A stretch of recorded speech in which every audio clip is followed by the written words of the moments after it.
استعمال کسی پر ظلم کرنے کے لیے، کسی پر اتیاچار کرنے کے لیے نہیں، کسی مجبور کو دبانے کے لیے نہیں.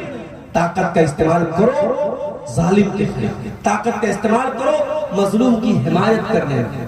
جہاں طاقت کا استعمال کرنے کی ضرورت پڑے ظالم کے خلاف استعمال کرو اور مظلوم کے سپورٹ میں.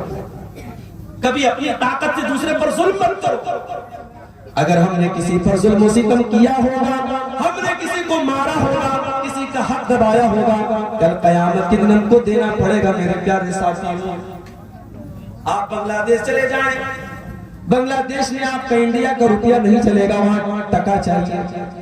آپ نیپال میں چلے جائیں، وہاں انڈیا کا روپیہ، نیپال میں تو چل جاتا ہے، چلو وہاں پاسپورٹ کا مسئلہ نہیں ہے. سعودی عرب میں آپ چلے جائیں، آپ کو انڈین کرنسی وہاں پہ سعودی کے ریال میں چینج کرنی پڑے گی. آپ ترکی چلے جائیں، وہاں انڈیا کا روپیہ آپ کو ترکی کے لیرہ سے چینج کرنا پڑے گا.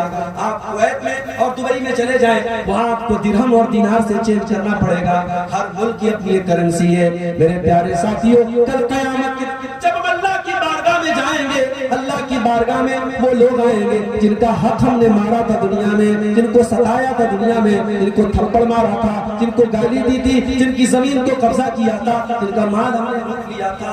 کل اللہ کی بارگاہ میں وہ آئیں گے، کہیں گے اللہ اس نے مجھے تھپڑ مارا تھا، اے اللہ اس نے مجھ کو گالی دی تھی، اے اللہ اس نے میری زمین کو ہڑپا تھا، اے اللہ اس نے میرا مال لیا تھا.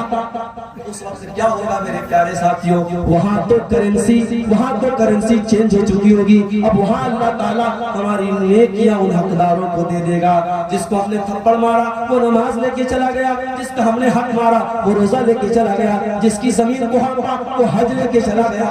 انسان کی نیکیاں ان کے درمیان بٹ جائیں گی. اس کے بعد اللہ کے نبی فرماتے ہیں پھر بھی کچھ لوگ کھڑے رہیں گے، اے اللہ اس نے میرا بھی حق مارا ہے، اس نے مجھے بھی ستایا ہے، اس نے میرے اوپر بھی ظلم و ستم کیا ہے. اللہ کے نبی فرماتے ہیں کہ اب ان لوگوں کے گناہ اس کے اوپر لاد دیے جائیں گے. جو دنیا سے نماز لے کے گیا تھا، جو دنیا سے روزہ لے کے گیا تھا، جو دنیا سے زکات اور خیرات لے کے گیا تھا، آج دوسروں کے گناہ اس کے اوپر لاد دیے جائیں گے. اور جب یہ گناہوں سے بھر جائے گا فَقُرِحَ فِي النَّارِ، اس کو گھسیٹ کر کے جہنم میں پھینک دیا جائے گا. میرے پیارے ساتھیوں، حقوق العباد کا معاملہ بڑا خطرناک ہے. کبھی کسی کا حق نہ دبانا، کبھی کسی پر اتیاچار نہ کرنا، کبھی کسی پر ظلم نہ کرنا. مظلوم کی بدعا ڈائریکٹ اللہ تعالیٰ کے پاس پہنچتی ہے. اللہ کے نبی فرماتے ہیں اتقوا دعوت المظلوم، مظلوم کی بدعا سے بچا کرو، فإن ليس بينه وبين الله حجاب. مظلوم کی بدعا اللہ تعالیٰ کے پاس ڈائریکٹ پہنچتی ہے. مظلوم کی اور اللہ کے درمیان، اس کی بدعا کے درمیان کوئی پردہ نہیں ہے، کوئی رکاوٹ نہیں ہے. مظلوم کی بدعا ڈائریکٹ اللہ کے پاس پہنچتی ہے. طاقت کا استعمال کبھی غلط کرتا، اور اگر غلط کیا ہے تو معافی مانگ لو میرے بھائی. جس کی زمین ہڑپی ہے دے دو، جس کا مال لوٹا ہے دے دو، دنیا میں دے دو ورنہ آخرت میں دینا. اللہ کے پیارے نبی فرماتے ہیں لَتُؤَدُّنَّ الْحُقُوقَ إِلَىٰ أَهْلِهَا، تم دنیا میں لوگوں کا حق دے دو ورنہ قیامت کے دن دینا پڑے گا. حَتَّى يُقَادَ لِلشَّاةِ الْجَلْحَاءِ مِنَ الشَّاةِ الْقَرْنَاءِ، یہاں تک کہ اگر سینگ والی بکری نے بغیر سینگ والی بکری کو مارا ہے تو قیامت کے دن اس بغیر سینگ والی بکری سے بھی قصاص لیا جائے گا، اس سے بھی بدلہ لیا جائے گا، اس سے بھی حساب لیا جائے گا. طاقت کا غلط استعمال. شراب پیتے ہو، نشہ کرتے ہو، یہ شراب صرف گناہ نہیں ہے میرے بھائی، یہ شراب آپ کو اللہ سے دور کر دیتی ہے. یہ شراب اللہ سے دور کر دیتی ہے. اللہ کے نبی فرماتے ہیں من شرب الخمر، جو شراب پیتا ہے لا يقبل اللہ صلاتہ 40 صباحا، 40 دن تک کی نماز اللہ تعالیٰ قبول نہیں کرتا ہے.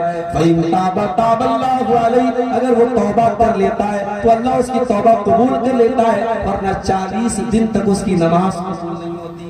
5-10 منٹ کے مزے کے لیے ایک شرابی اللہ سے دور ہو جاتا ہے میرے بھائی، اور 40 دن تک کی نماز اس کی خطرے میں پڑ جاتی ہے. ایسا گناہ کیوں کرنا میرے بھائی؟ آج افسوس کی بات ہے شراب کے اڈوں پر اور شراب پینے والوں میں ہمارا مسلمان بہت آگے ہے. میرے پیارے ساتھیوں، جس مذہب نے 1400 سال پہلے شراب بندی کر دی، اسے نتیش کمار کی شراب بندی کا اعلان کا انتظار نہیں کرنا چاہیے. ہمارے نبی نے تو 1400 سال پہلے شراب بندی کر دی، قرآن نے تو 1400 سال پہلے شراب شراب بندی کر دی، ایک مسلمان کو تو ایسے بھی شراب نہیں پینا چاہیے۔ اور آگے میری پیاری ماں بہنوں، آپ سے بھی دو چار باتیں عرض کر دیتا ہوں۔ آج ہماری امت کے دین سے دور ہونے میں آپ کا بھی بہت بڑا رول ہے۔ اور الصلاۃ خیر من النوم، نماز نیند سے بہتر ہے۔ مؤذن بیچارہ چلا کے تھک جاتا ہے۔ ہم نے تو رات کو 2 بجے تک موبائل پہ ویڈیو دیکھا ہے، ہم نے تو موبائل پر فلمیں دیکھی ہیں، رات کو 3 بجے تک سوئے ہیں، فجر کی اذان میں اور فجر کی نماز میں ہماری نیند کہاں سے کھلے گی؟ میرے پیارے ساتھیوں، آج مسئلہ یہی ہے، ہم نے دنیا کو اپنی زندگی کا مقصد بنا لیا ہے، اور اسی بات کا ڈر تھا۔ اللہ کے پیارے نبی کو اپنی امت کے بارے میں آپ نے فرمایا تھا، مل فقر اخشى علیکم، اے میری امت کے لوگوں، مجھے اس بات کا ڈر نہیں ہے کہ تم فقیر ہو جاؤ گے، تم غریب ہو جاؤ گے، ولیکن اخشى علیکم الدنیا، مجھے ڈر تو اس بات کا ہے کہیں تم دنیا کے فتنے میں نہ پڑ جاؤ۔ فتنافسوها كما تنافسوها، تم سے پہلے کی امتیں دنیا کو پانے کے لیے لڑا کرتی تھی، مقابلہ کیا کرتی تھی، کہیں تم دنیا کے چکر میں ایک دوسرے سے لڑائی نہ کرنے لگو، جھگڑا نہ کرنے لگو، اور دنیا کے چکر میں تم ہلاک۔ ہمارا نوجوان دین سے دور اس لیے ہے کیونکہ اس نے اپنی طاقت کا مس یوز کرنا شروع کر دیا، باڈی بنا رہا ہے، جم جا رہا ہے، اس کے مسل اپنے مسل دکھا رہا ہے، مگر کس لیے؟ لوگوں پر روب جھاڑ دیا، لوگوں کو دبانے کے لیے، اپنی طاقت کا لوگوں پر روب جمانے کے لیے اس نے اپنی باڈی کو بنایا۔ یاد رکھو میرے بھائی، میں آپ سے کہتا ہوں کہ آپ جم جایا کرو، آپ اپنی باڈی کو بناؤ۔ اللہ کے نبی فرماتے ہیں المومن القوی خیر واحب الی اللہ من المومن الضعیف، اللہ تعالیٰ کو طاقتور مومن کمزور مومن سے زیادہ پیارا ہے، اللہ کو زیادہ پیارا ہے طاقتور مومن، ہر اعتبار سے طاقتور بنو۔ اور اسی لیے میں نوجوانوں سے کہتا ہوں یہ گٹکا اٹھا مت کھاؤ۔ لوگ سوال پوچھتے ہیں مولوی صاحب سگریٹ پینا کیسا ہے، مولوی صاحب بیڑی پینا کیسا ہے، مولوی صاحب گٹکا کھانا کیسا ہے، حرام ہے کہ مکروہ ہے؟ ارے بھائی، مکروہ اور حرام وہاں پوچھا جاتا ہے جہاں ڈاؤٹ ہو۔ جس سگریٹ کے پیکٹ پر لکھا ہے ٹوبیکو کازز کینسر، جس گٹکا کے پیکٹ پر کینسر کی تصویر بنی ہے اور لکھا ہے کہ گٹکا کھانے سے کینسر ہوتا ہے، تم پوچھ رہے ہو کہ وہ جائز ہے کہ ناجائز ہے؟ میرا اللہ قرآن میں کہتا ہے وَلَا تُلْقُوا بِأَيْدِيكُمْ إِلَى التَّهْلُكَةِ، اپنے آپ کو ہلاکت میں نہ ڈالو۔ یہ زندگی تمہاری اپنی نہیں ہے، یہ زندگی اللہ نے دی ہے، یہ زندگی امانت کے طور پر تم کو ملی ہے، استعمال کرنے کے لیے ملی ہے۔ اسی لیے اسلام کے اندر سوسائڈ کرنا حرام ہے، خودکشی کرنا حرام ہے، آتم ہتیا کرنا حرام ہے۔ حالات جتنے بھی برے آ جائیں، سمسیایں جتنی بھی بڑی آ جائیں، ہر سمسیا کا حل ہے، ہر پرابلم کا سولوشن ہے، ہر مسئلے کا حل ہے، لیکن اسلام کے اندر سوسائڈ کرنے کی اجازت نہیں ہے۔ اگر کوئی سوسائڈ کر لے، اگر کوئی آتم ہتیا کر لے، تو مسلمانوں کی علماء کو یہ آرڈر ہے کہ وہ جنازے کی نماز نہ پڑھائیں۔ آپ لوگ جنازے کی نماز پڑھ لیں، پڑھا کے دفن کر دیں۔ جو مسلمانوں کے بڑے لوگ ہیں، جو علماء ہیں، جو ذمہ دار ہیں، پرہیز کریں تاکہ میسج چلا جائے کہ خودکشی کرنا یہ صحیح نہیں ہے، خودکشی کرنا یہ حرام ہے۔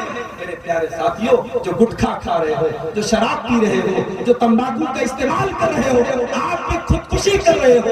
جس نے پھانسی کے پھندے پہ اپنے آپ کو لٹکایا وہ 10 سیکنڈ میں مر گیا، اور تم 10 سال میں اور 20 سال میں اپنے مرنے کا انتظام کر رہے ہو۔ چلے جاؤ بمبئی کے کینسر ہاسپٹل میں، آپ کو بڑی تعداد میں ایسے لوگ ملیں گے جو گٹکھا کھا رہے تھے اور آج کینسر میں مبتلا ہو گئے، جو سگریٹ پی رہے تھے اور آج کینسر میں مبتلا ہو گئے۔ آپ سائلنٹلی، آپ خاموشی کے ساتھ، آپ سلولی دھیرے دھیرے آپ اپنے آپ کو موت کی طرف دھکیل رہے ہو۔ میرے پیارے نوجوان ساتھیوں، ان تمام گندی عادتوں سے اپنے آپ کو طاقتور بناؤ، اپنی